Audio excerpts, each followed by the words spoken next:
चाहूंगी श्री पंकज कुमार जी को कि वो इस मंच पर आए और अपनी भावनाओं को प्रस्तुत करें।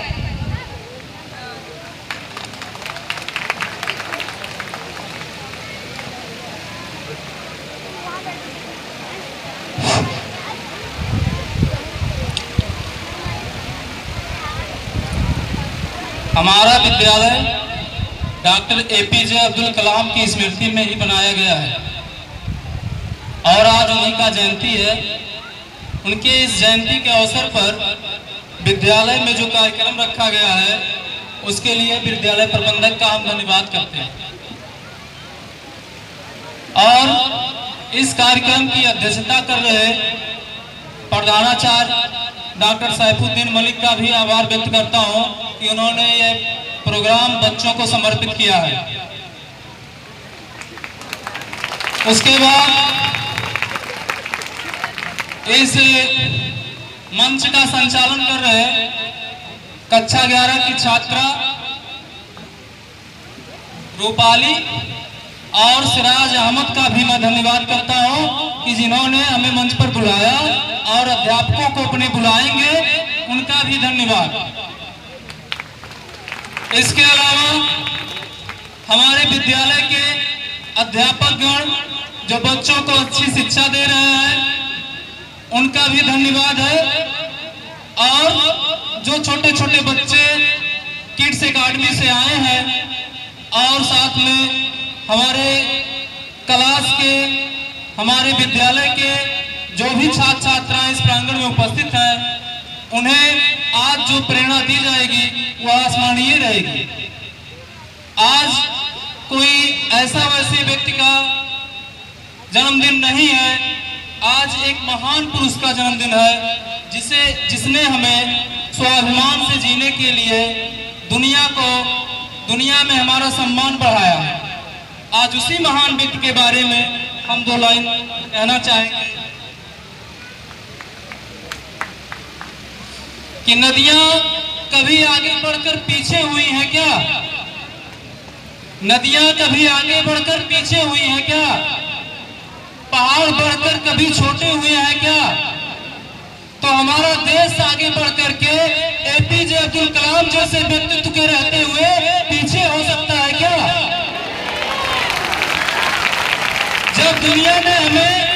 जब संसार के लोगों ने हमें परमाणु परीक्षण करने के लिए रोक रखा था तब प्रधानमंत्री उस समय के प्रधानमंत्री अटल बिहारी वाजपेयी के कार्यकाल में और डॉक्टर एपीजे अब्दुल कलाम की अध्यक्षता में जब भारत ने राजस्थान के में पोखरण से परमाणु परीक्षण किया तो सारी दुनिया थर्रा गई। भारत उस समय जब परमाणु संपन्न हुआ तब अब्दुल कलाम ही भारत सरकार के वैज्ञानिक सलाहकार थे। आज उनका ही जन्मदिन है। परमाणु संपन्न होना कोई छोटी सी बात नहीं है। जो देश संसार में परमाणु संपन्न है उन्हें संसार का कोई देश आंख नहीं दिखा सकता है। यह हम गरिमा या स्वाभिमान का एक कारण हमारे पूर्व राष्ट्रपति अब्दुल कलाम जी हैं। इन्हें जब राष्ट्रपति के लिए देश में राष्ट्रपति निर्वाचित हुए तो इन्हें दोबारा राष्ट्रपति के लिए जब इनका नामांकन करने के लिए कहा गया तो इन्होंने अपना नाम वापस कर लिया। इतने महान थे हमारे पूर्व राष्ट्रपति जिन्हें मिसाइल मैन के नाम से भी जाना जाता है। इनका परिचय हम देंगे अपने छात्राओं को। कक्षा 12 के छात्रों को उनके जीवन के बारे में पता ही है, लेकिन और विद्यालय आज जो कार्यक्रम हो रहा है छोटे बच्चे अपने घर जाकर के बताएंगे कि आज किसका जन्मदिन है। आज 15 अक्टूबर का दिन है। राष्ट्रपति पूर्व राष्ट्रपति मिसाइल मैन जनता के राष्ट्रपति के नाम से प्रसिद्ध डॉक्टर एपीजे अब्दुल कलाम का आज जन्मदिन है। इनका जन्म सन 1921 ईस्वी में दक्षिण भारत के तमिलनाडु राज्य के एक द्वीप रामेश्वरम द्वीप से हुआ था। रामेश्वरम द्वीप के एक छोटे से गांव धनुषकोडी में हुआ था। इनका पूरा नाम एपीजे का एपीजे का फुल फॉर्म है। बच्चों को हमारे विद्यालय के बच्चों को जानना बहुत ही आवश्यक है क्योंकि उन्हीं के नाम से विद्यालय चलता है। अबुल पाकिर जैनुल आबदीन अब्दुल कलाम, ये हमारे डॉक्टर साहब का नाम है। इनके पिता का नाम जैनुल आबदीन था और माता का नाम असी अम्मा था। ये बहुत साधारण परिवार में जन्म लिए थे। यही प्रेरणा हमें आप लोगों को देना है कि एक साधारण परिवार से निकल करके, इनके पढ़ाई की व्यवस्था नहीं थी तो इन्होंने अपने जीवन में के पढ़ाई के समय अखबार भी बेचा है और अखबार बेच करके पढ़ करके ये मद्रास, भारत के प्रतिष्ठित संस्थान IIT मद्रास से इंजीनियरिंग की पढ़ाई करके DRDO में वैज्ञानिक हुए। DRDO भारत का रक्षा अनुसंधान संगठन है जहां भारत की रक्षा के लिए कार्य होता है। और इसके बाद इसरो में इनका चयन हुआ और फिर भारत के वैज्ञानिक सलाहकार और राष्ट्रपति के तौर पर ये जाने जाते हैं। इनका जीवन कोई छोटी सी घटना नहीं है। जब ये इन्होंने अपने जीवन को देश को समर्पित करने के लिए अविवाहित होकर के इन्होंने अपना जीवन काटा। और 2015 में जब ये एक व्याख्यान दे रहे थे, हृदयघात होने से इनकी मृत्यु हो गई थी। ऐसे महान पुरुष को आज हम नमन करते हैं इस भरे मन से कि इन्होंने देश को जो दिया है वो शायद ही कभी भुलाया जा सके।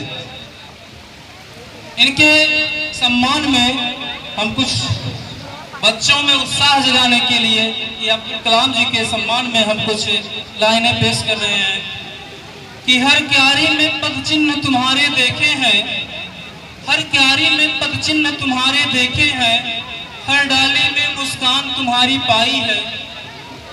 मैं कैसे इनकी मोहकता से मुंह मोड़ूं, मैं कैसे इनकी मोहकता से मुंह मोड़ूं, मैं कैसे जीवन के 100 धंधे छोड़ूं। दोनों को साथ लिए चलना क्या संभव है, तन का मन का पावन नाता कैसे तोड़ूं। तो अब्दुल कलाम जी से हमारा नाता तन और मन से है। और फिर जब भारत को आवश्यकता थी तब इन्होंने छोटे हेलीकॉप्टर का रक्षा के लिए, देश के रक्षा के लिए छोटे हेलीकॉप्टर का डिजाइन करके, छोटे हेलीकॉप्टर का बनाने में डिजाइन इन्होंने दिया था। उसके बाद जब अग्नि और पृथ्वी जैसी मिसाइल का इन्होंने निर्माण किया तो एक साधारण परिवार से निकल करके एक महान व्यक्तित्व हो गए। इनका जीवन इसलिए हमेशा प्रेरणा का सबब रहेगा क्योंकि ये भारत के लिए अपना सर्वस्व न्यौछावर कर दिए। जब ये राष्ट्रपति के पद से, जब त्याग पत्र इनका पद समाप्त हो गया था, तब भी ये युवाओं से मिलते थे।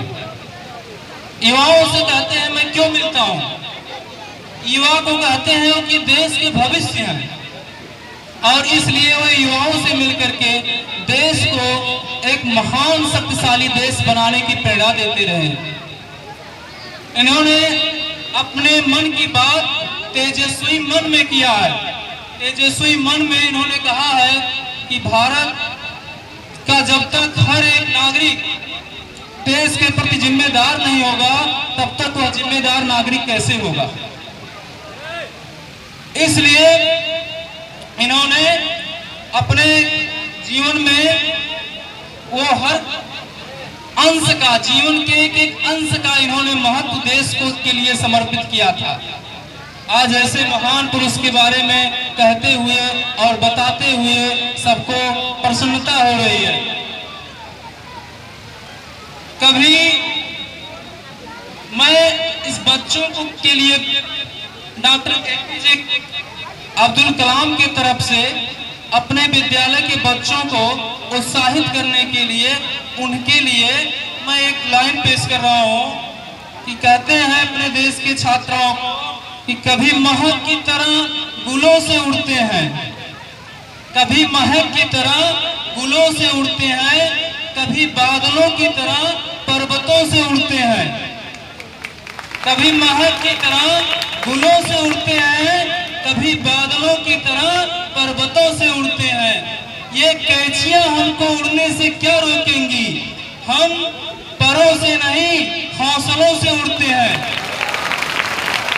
हमारे विद्यालय के छात्र हौसलों से उड़ते हैं, इसलिए इनको कोई आगे बढ़ने से नहीं रोक पाएगा, लेकिन इन्हें अब्दुल कलाम की प्रेरणा लेनी ही पड़ेगी। और अगर अब्दुल कलाम को ये लोग भूलते हैं तो मैं इनके लिए, इनके तरफ से अभी मैंने डेडिकेट किया, जो समर्पित किया अब्दुल कलाम के तरफ से बच्चों को समर्पित किया। अब बच्चों के तरफ से अब्दुल कलाम जी को मैं समर्पित कर रहा हूं, क्योंकि सभी बच्चे इस मंच पर नहीं आ पा रहे हैं, इसलिए अब बच्चों की तरफ से मैं अब्दुल कलाम जी के चरणों में ये पत्तियां अर्पित कर रहा हूं कि मैं इनको भूलूं तो मेरा जीवन अकारत है, मैं इनको भूलूं तो मेरा जीवन अकारत है, मेरा जीवन मरने की मोह कहानी है, मैं इनको भूलूं तो मेरा जीवन अकारत है। ठीक है, तो इसी के साथ मैं आगे के कार्यक्रम में जिनका प्रतिभाग करना है उन्हें आमंत्रित करूंगा कि वह आगे के बच्चों को हौसला बढ़ाएं और कार्यक्रम चलता रहे। जय हिंद, जय भारत।